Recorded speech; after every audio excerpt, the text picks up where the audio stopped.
Hey guys, Tony Maritato here. Welcome to PT Breakfast Club. My silent partner on the left, Jimmy McKay, having an amazing morning. Dave Kittle will be joining us in a couple minutes. Let's hit this intro and then we'll be ready to go.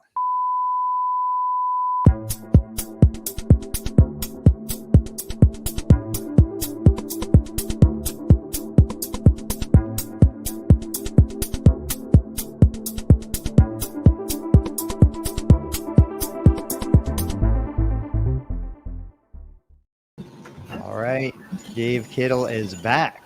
So Jimmy is just going to be a pretty face in the background today because he literally cannot talk. Dave, how are you doing this morning? I'm feeling great. I got some construction right outside the old window here, so we're going to see if we can make this happen. Yeah, no problem. But we can't hear anything, so I've got a couple things queued up. Let's take today as kind of what's new, what's going on, what are people talking about in physical therapy. And Dave, I'm going to start with you because you shared a post. Let me pull up the screenshot. This post was probably from one of my favorite people. Although I disagree with him, he's still one of my favorite people. I think this is a great guy. This comes from Jeff Moore. Yes. So Jeff said, one of the strangest hurdles PTs have to overcome en route to creating a thriving practice is the endless shame hurled upon them by other PTs for choosing not to work with, quote, profit-obsessed insurance companies. Okay, so I totally agree, man. We beat ourselves up more than anything. I want to get your perspective in a second, Dave. But then once we hit the propaganda of profit-obsessed insurance companies, that's where I start to disagree here. And instead, charging a fair, quote, fair price directly to consumers. So, Dave, you shared this. You talked about it. What's your perspective on that? So, I reshared it on Facebook. First of all, I was going to bring this up, so I'm glad that you immediately brought it up. Shout out to Jeff Moore. Great guy. I believe he's still in Michigan. Known him for, at least 10 years or more. I understand where he's coming from. So they have, he's got Onward Health, and they basically do out-of-pocket or out-of-network billing, and they do one-on-one visits. So it comes from that lens, right? It comes from that area. And I don't know. I mean, I think I agree with him more than disagree. But I reshared it. I said, hey, this is why my practice, Concierge Pain Relief, only accepts 5 out-of-network payers where we have a biller who bills those insurance companies the out-of-network benefit component of the plans. Otherwise, we're mostly out-of-pocket, where the consumers are basically paying us out-of-pocket through their credit card or in some cases, their HSA, FSA card, whatever. So I think I share enough commonality with Jeff in this whole situation that I reshared it, and I'm assuming it sounds like I agree with him way more than you do. It's just, we agree on the fact that, PTs are our own worst enemy. Like, we beat each other up. We argue about interventions. We argue about business. We argue about everything.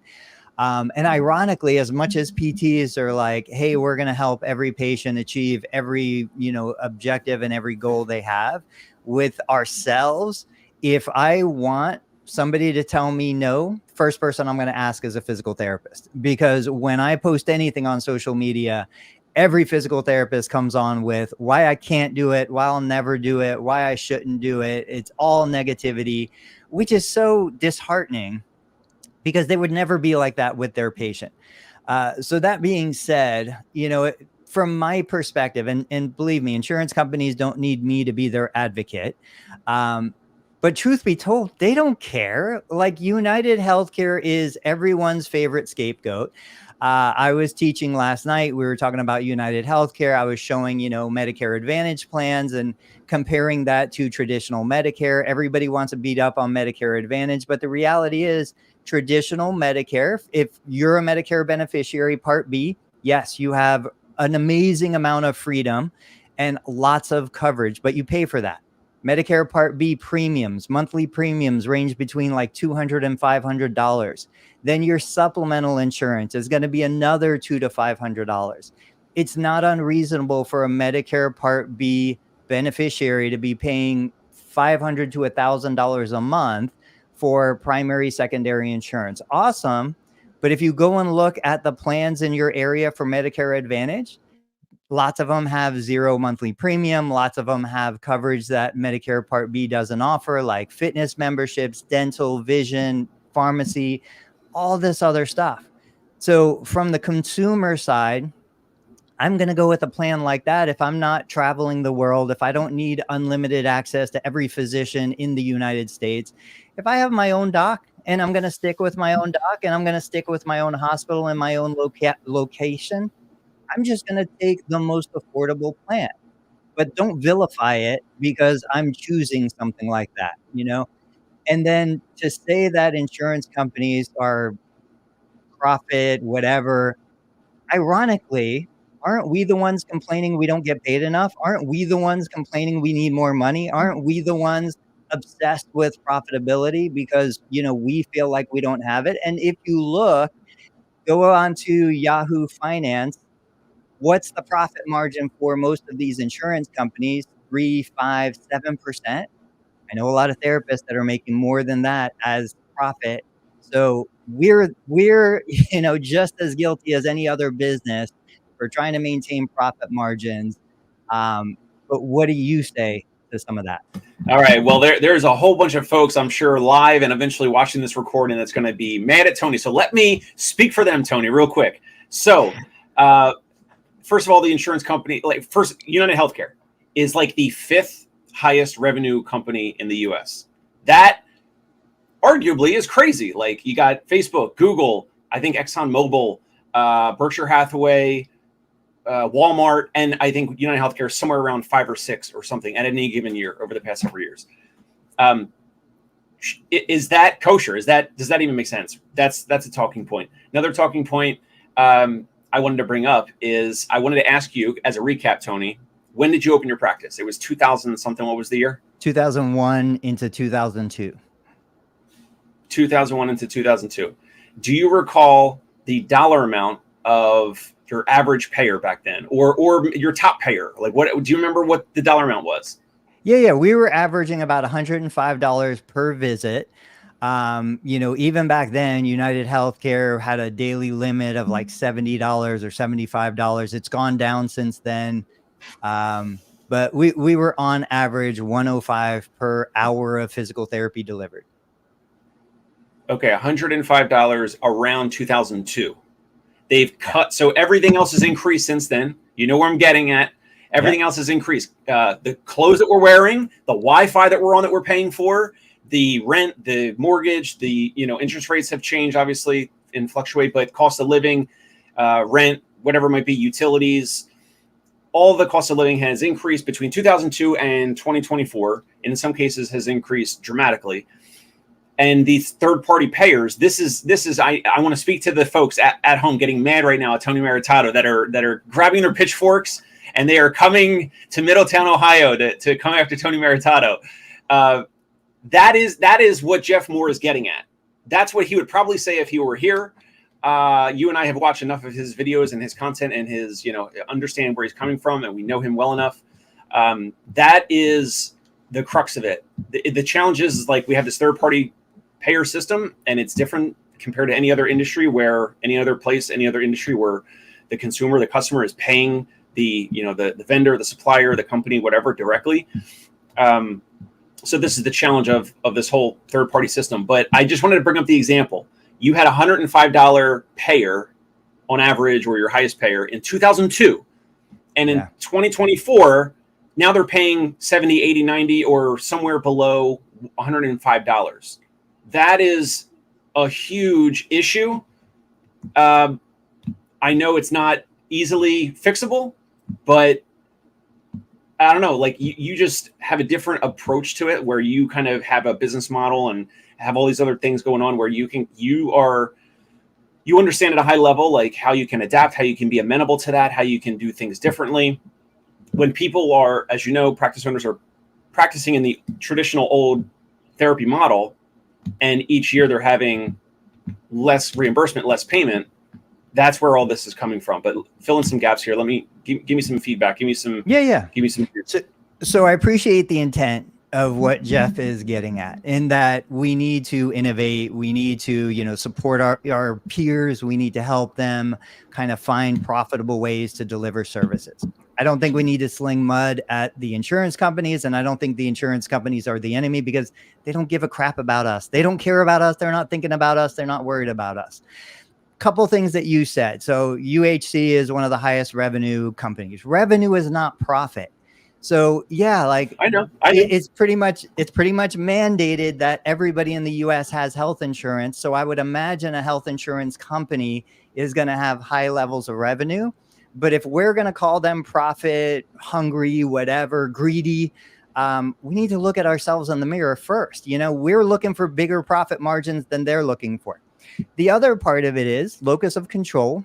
How do we make these decisions? I always say, yeah, I would like to get paid more by insurance companies, but what are my opportunities here? Well, in 2000, I think it was 2000, I was looking at the chart yesterday. United Healthcare on an adjusted basis was like $6.50 a share.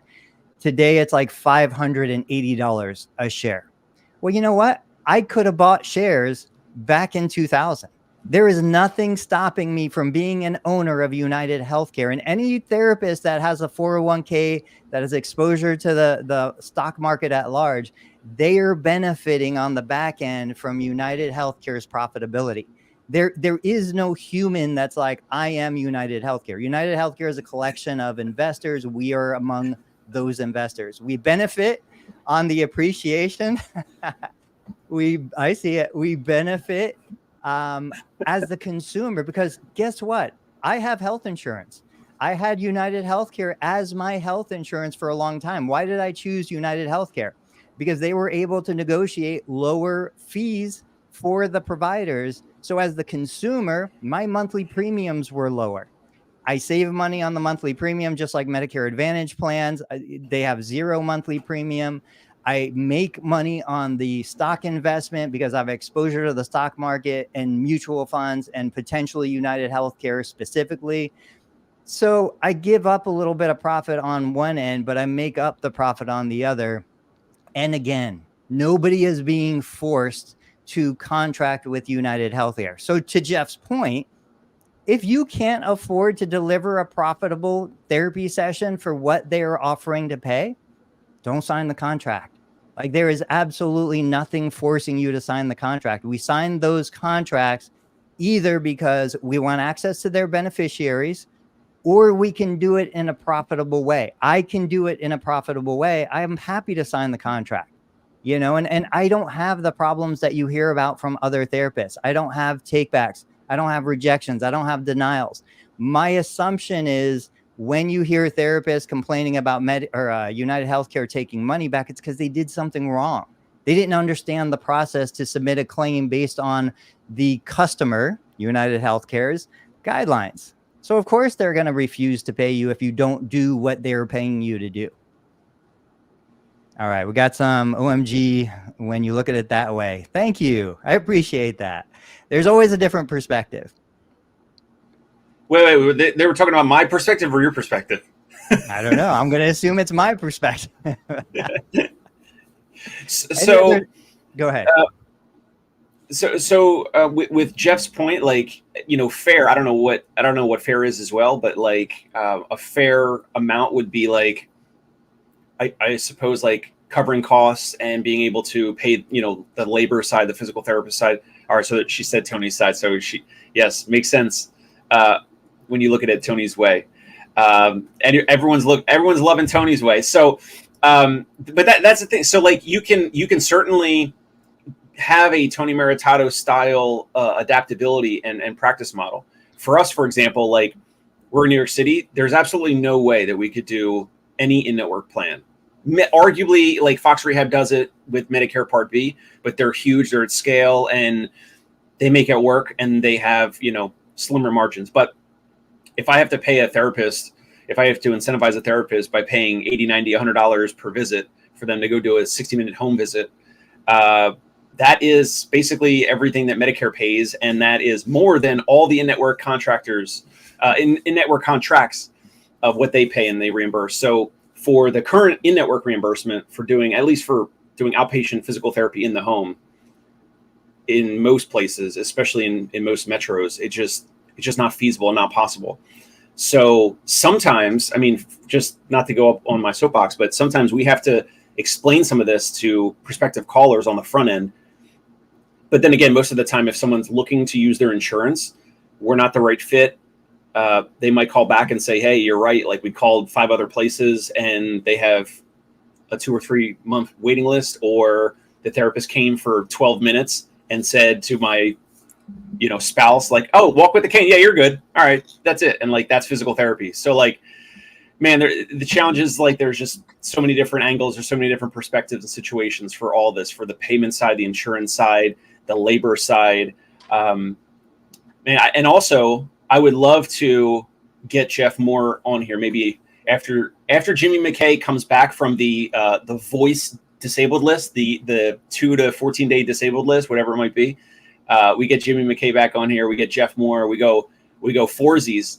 We go 2x2, and maybe we can have this banter with Jeff, because he's great on video. He's great at putting a little bit more juice in his side of things from his perspective. Yeah, one of the things that I remember Jeff brought up a long time ago was, should CIs get paid? Should clinical instructors get paid? I don't have a screenshot for it, but I'd love to touch on that topic real quick, because it's kind of in that same thread. What has always been done is not what always has to be done. So I think there's huge value in CIs getting paid. I remember when I was a student, I already owned a physical therapy clinic. We already had a thriving business. And I was thinking, wait a minute, I can't choose who my CI is going to be. I can't interview my CI. I can't choose the location. Like, you're just going to randomly issue me this place. And so that whole model, what's been your experience in that world? Because I don't think you guys take students, do you, Dave? We don't. No, we have not. But imagine if you did. Imagine if you had the opportunity to bring a student in, expose that student to your business model, to the resources you have available, to the kind of patient care experience you could deliver. And you did it for compensation, because it is taking your time. It is taking you away from what you would be doing otherwise. It is accessing your professional knowledge. You are delivering a unique perspective and value to that student. And when we talk about how we're going to shape and mold the future of physical therapy, nothing against teachers. I love teaching. I would go back to be a professor at some point, but I do think that if you're in academia, you don't quite have the same touch points as somebody who's in the profession treating patients on a daily basis. If you were offered a stipend, if you were offered some sort of compensation, and you could select the student that you wanted to accept, would you accept the student? Of course I would, especially because I would look at that selfishly. I would look at that student as saying, this could be part of my minor league system. I could potentially groom this person to hire them as they're graduating. So yes, and by the way, that's what a lot of companies do, and that's that's part of the whole mix of things. But yeah, absolutely. The challenge for us is some of our clientele are very either creatures of habit, or they want a lot of privacy and confidentiality because of who they are, their background, whatever. And that is one of the reasons why some people want private home visits in New York City from us.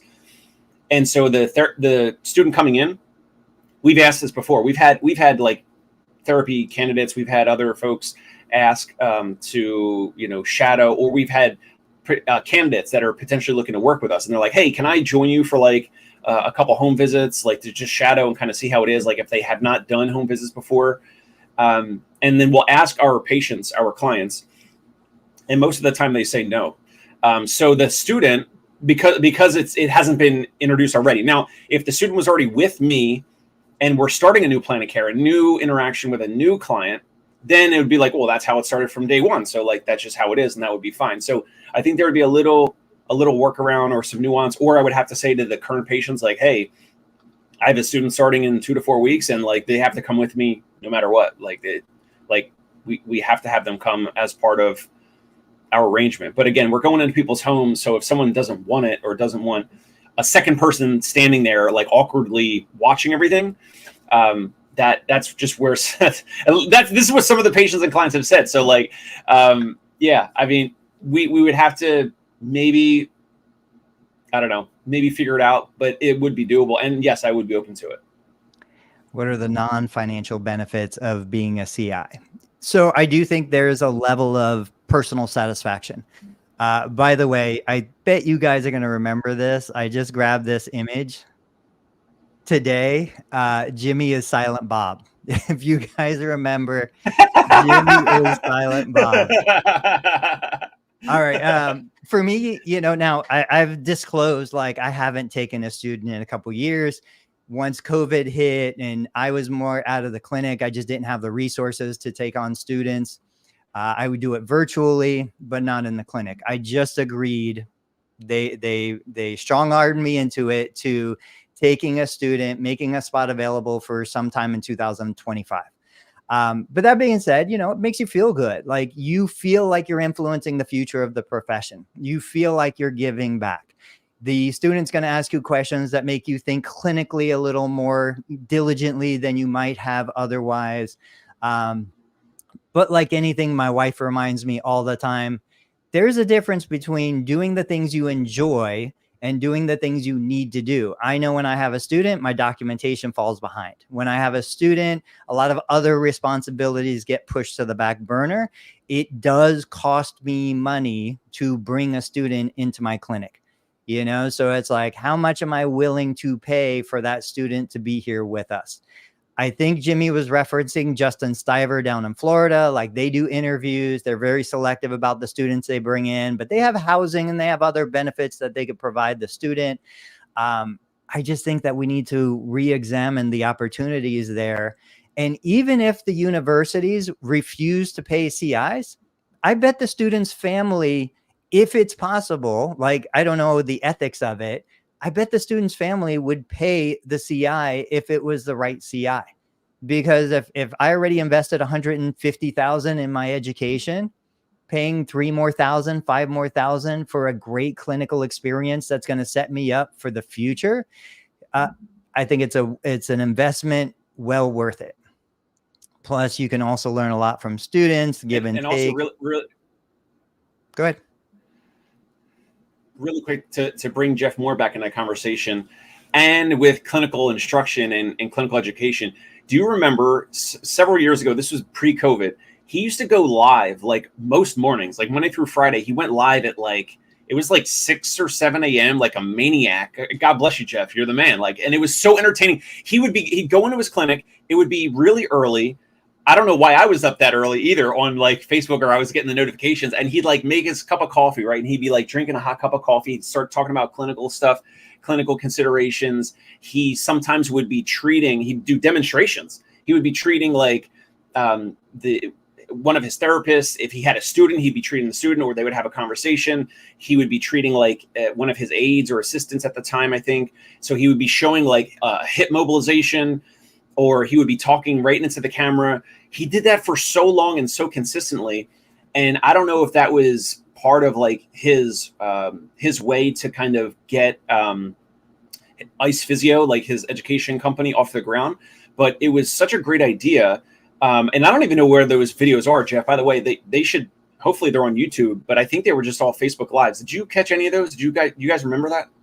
I remember Jimmy was saying he was on Periscope. Yes. Yeah. So Periscope. And then I think Periscope was bought by Twitter. So then that was Twitter's like live video account or something. And by the way, random fact, I used to do cold calls to practice owners for Vinicial live on Periscope. Oh, talk about what do you call, like, swallowing the frog or whatever it's called. So you didn't catch any of those before with Jeff Moore, with the live videos? I don't know. I remember him. I remember some of the Facebook lives that I was never on Periscope, but I mean, why everyone isn't doing it still? I saw them. Jimmy was in PT school at the time, He was just a toddler. But yeah, like it's amazing. And I will say, like, imagine the impact that Jeff has had on the profession. Imagine the influence. Like he's brought people into private practice. He's expanded so many mindsets. He's done so much.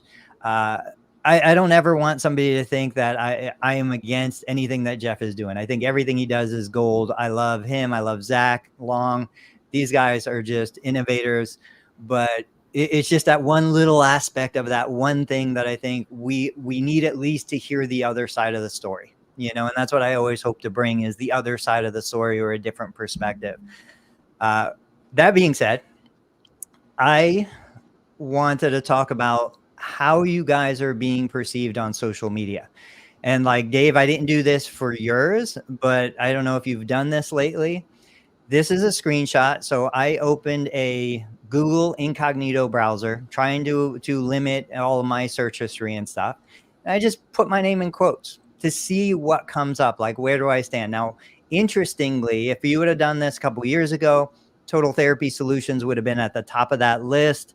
Other more physical therapy, service delivery things would have been there. But you could see, like, my top ranking is my LinkedIn, which I'm going to talk about a LinkedIn post that just blew up recently on relative terms. My Amazon. So that's my Amazon influencer page. It's got videos from me doing product reviews, my Medicare therapy, which is a directory website, my Udemy, my Thinkific. When we talk about personal branding, Google looks at all of this kind of stuff and tries to pull from it to get a sense for, is this a real human or is this AI generated? What is the context around this human? You know, how do we rank this human in regards to credibility, to trustworthiness? If you guys remember, man, how do I forget this? There was an acronym that helped you understand what Google was looking at. EAT, EEAT. So it was like expertise, authority, trustworthiness, and there was another E in there. Do you ever look at that stuff? Do you ever look at your personal brand separate, maybe even from your clinical brand, and see where you stand in the algorithm? I have not in a while, but anytime that you post this stuff over the past, I don't know, a couple of years, I will go and do it. And I did just Google Dave Kittle in quotes, and actually a little surprising. I want to share it. Let me share this real quick. If I go present, I have not shared on StreamYard yet. Share screen. Yeah, try to share screen. It'll come up, and then I can click a window. Yep. All right. Can you see this? I'm gonna. All right. So this is for. Yeah, go ahead. Let me see. So we're on the screen. Okay. All right, there we go. So the first thing interesting is Twitter, and then I went down a little bit. But by the way, look at this. See results about PT Pintcast physical therapy. So you know, Jimmy and the whole collab here. You know, I guess I'm raising up with the high tide of PT Pintcast growth. So that's awesome. Second is my LinkedIn. Then it's my show on YouTube, and then Instagram, and you know, here's my practice website. So interesting. And then of course it's going to be a bunch of videos with Tony and I, because you know Tony has helped me with reach as well with the videos. Apple Podcast. So I have not done this in a while. Let me just stop share. So that you're bringing this up for what? For therapists to remember and to be considerate of what they're putting out, how they're being perceived. Like why bring this up? A couple aspects. So yeah, we know the value of building a personal brand and eventually being able to monetize and leverage that personal brand. But what are the opportunities? You know, so when we just did this, I'll pull mine back up. This had no time constraint. This was just, you know, out of all the history, my name, what comes up. So if LinkedIn is leveraged at the top of that organic search result, what I should be doing is generating more LinkedIn content. LinkedIn gives you the opportunity to post. We know that they're pushing video right now, so I'm trying to get more LinkedIn video published. But LinkedIn also has an article feature, and all the articles are organically ranking on YouTube I'm sorry, on Google.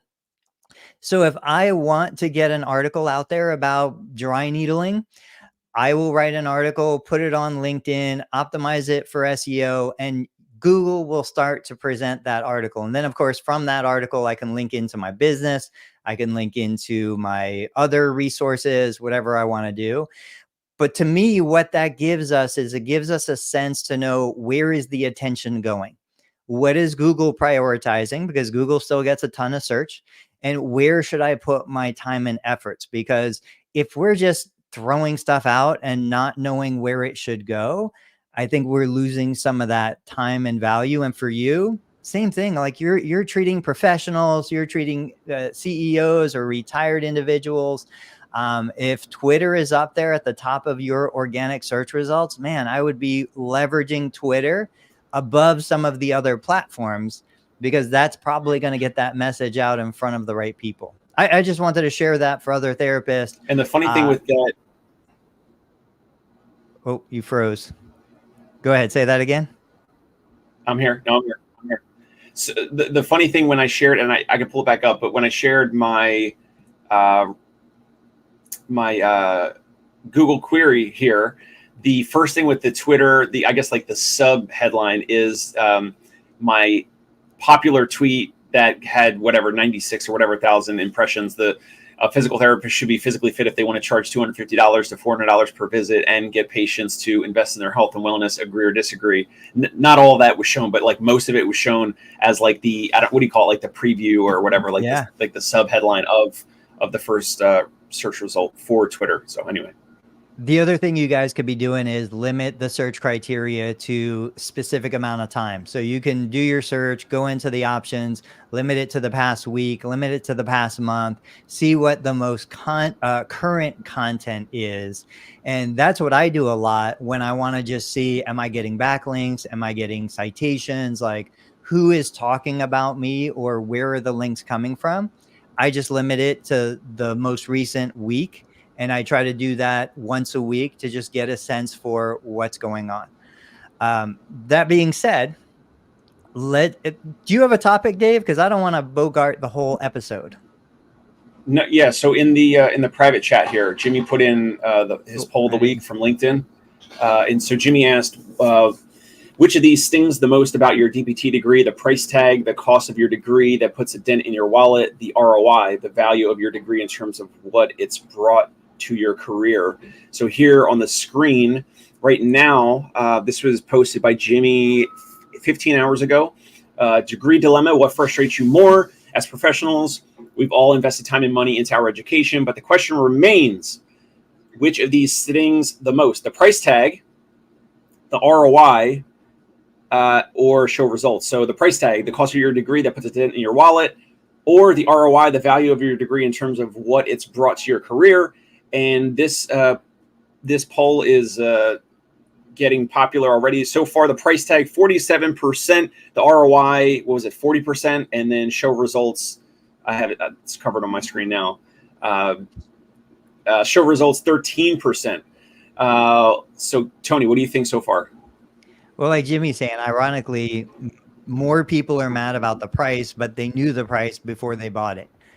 I would probably say they didn't know the price. I don't know. I'm trying to go back. It's a lifetime ago. Did I really understand what I was paying, the price I was paying in dollars, absolute dollars? I don't know that I did. And I don't know that a lot of, young adults going into college really understand the impact, the price that they're paying. Forget about the financing and the interest accumulation and all of that. But then also, it's their responsibility. It is, but you know what? If you're a patient and you have health insurance, how many of them fully understand the price going in? I don't think a lot of them do, but it's their responsibility. How many of us understand the actual cost we pay in taxes, the amount of dollars, absolute dollars that come out of our paycheck every week, every month for taxes? I don't think a lot of us do. I think a lot of us just make decisions based on the emotion. I want to help people. Physical therapists help people. I want a job. There's a need for more physical therapists. I'm going to become a physical therapist. New business idea: find models where the customer doesn't know the cost and double down on that. I think that's an old business idea. I think it's been around a long time. I think that's what a lot of people like lay their bets on. What do you think about price versus ROI, Dave? So really quick. So like I chose a direct entry program. So it was like the 3-and-3 program instead of like a 4-year undergrad, get a bachelor's, transfer to some other school to get a 3-year DPT, where you're going to school basically all year round and do 7 years. So I chose as a 18-year-old or 19 or whatever from high school that I'm going to go to this school.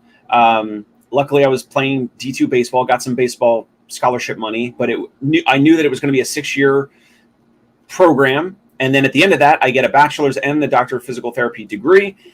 And from my perspective, anyone that's out there complaining about like the ROI of our degree and this and that, I wish there was video camera footage of those families, of those therapists back when they were 18 or 19 or whenever they made the decision to go to physical therapy. Because what they did is probably what I did, which is you got all these college, envelopes across the table. You're looking at like where you're going to go tour and look around, and you're going to compare athletic training to physical therapy, or I don't know, like what other things that people compare? Nursing school, maybe PA. What they're comparing where they're going to go, like what track they're going to do and start on. And the folks that eventually, all the folks that we're talking about that eventually ended up going into physical therapy school, getting a DPT degree. If we had video of them and their families making this decision at that time, they had concluded at that time, this is going to be the best track for you. This is a track that fits your skill set, fits your interests. It's meaning at that time, Tony, like my family and other families, like when the student is 18 or 19 years old, they're selling themselves like this. They're saying physical therapy, it's always going to be in demand. It's always a need. You get to help people. It's rewarding. It's fulfilling. They're basically selling themselves. Whenever you all listening or watching, whenever you made the decision to go to physical therapy school, you chose that because you saw that there was some amount of autonomy and freedom, and maybe you could open up your own practice, or you're always going to have a job at the hospital or the skilled nursing facility or whatever, which all those things are pretty much true. You could start a practice anytime you want. You could start a mobile Medicare practice. You could go work for any place every place is hiring skilled nursing facilities, all that, hospitals, etc. So that's the thing that we don't have is the video of footage of these families making that decision, the students making this decision, Jimmy McKay and the folks like that making the decision when he was leaving radio and he, was saying like, I want to go with this path. This is what's going to be best for me and my future. Yeah. What happened there when they were looking at like the trend, like the trends and the growth of the industry and the job prospects and all that? Like, where did all that go? Right. The other part of that I struggle with is the duration. You're making a decision 7 years before the reality of the outcome of that decision. Like, imagine how much has changed in the last 7 years. Imagine how much more is going to change in the next 7 years. Decision or best guess? Yeah, it's absolutely a best guess. So rather than looking at this as, okay, I'm going to get this degree and I'm going to be this professional in 7 years, I wish there was more of the integration involved. So, okay, I think I want to go this route. I'm going to start working. We've talked about exercise techs or aides that go into the physical therapy profession and then down the road become physical therapists. I think you don't want it. I don't know. I think there's so much advantage to being in the workforce while getting educated, and trying to combine those two. Growing or building on this idea, let me share the last topic that I had, because this kind of ties in. New data, live YouTube viewers, much higher when Jimmy doesn't talk. All right, so I asked this question on LinkedIn. Did we over-educate PTs for the job they actually want? Now, believe me, I have no deep thoughts behind these questions. I'm trying to figure this stuff out for myself. That's why I share this on social media. In my experience, most PTs want to treat patients, right? They don't want to only do evaluations. What's interesting about that I know a couple therapists that are in the skilled nursing world, and they don't call them physical therapists. They call them evaluators and treaters. The treaters are the PTAs, the evaluators are the PTs. The PTs only do evaluations. They don't touch a patient, they don't go near a patient. And truthfully, now with skilled nursing being the way it is, most of the quote evaluators aren't even on site.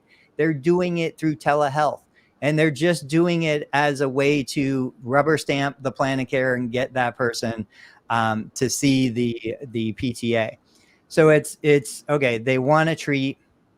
The skills to be a great evaluator are not the same as the skills to be a great treating clinician.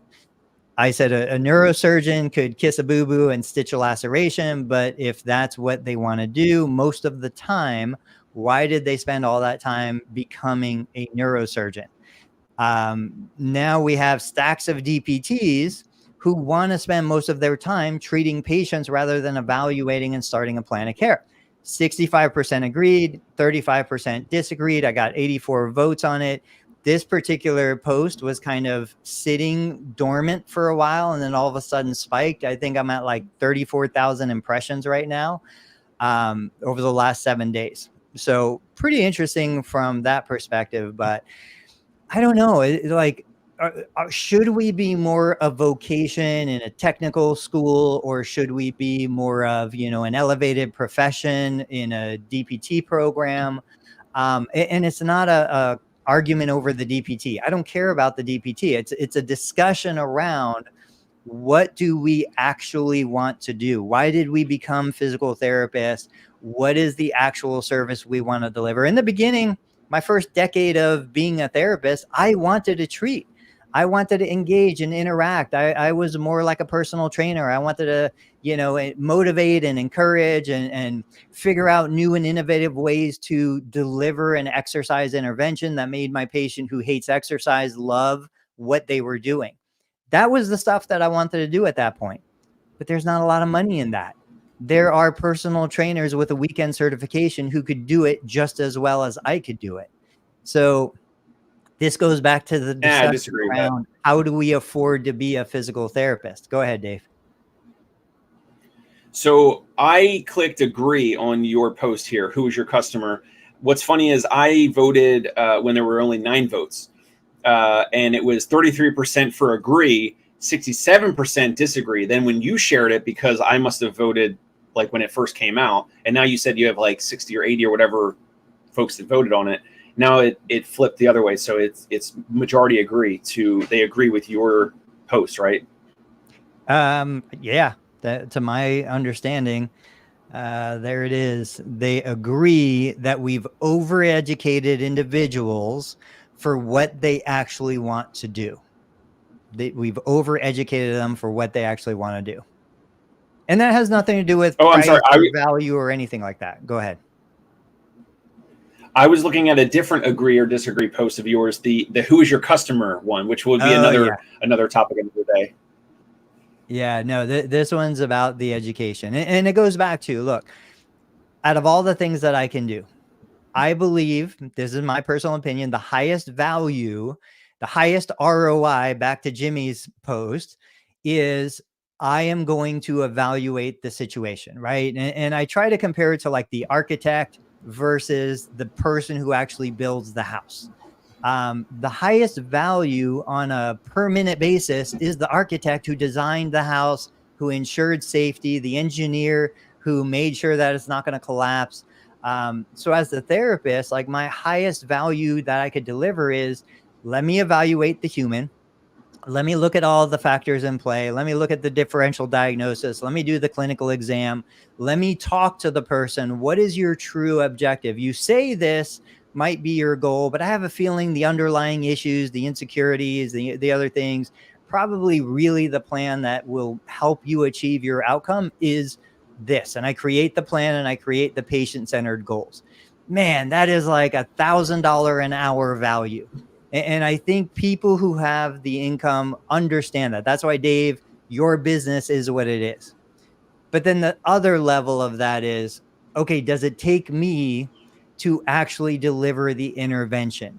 Does it take me to actually carry out the program. And I don't think it does, because I think I could take an uneducated individual and say, look, these are the 5 things I want you to do with this person in the next hour.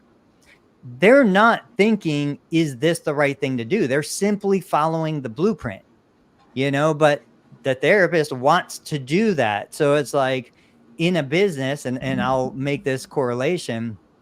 I'm paying a therapist to do the highest value thing. I probably don't want to pay my therapist a therapist's wage to sweep the floor.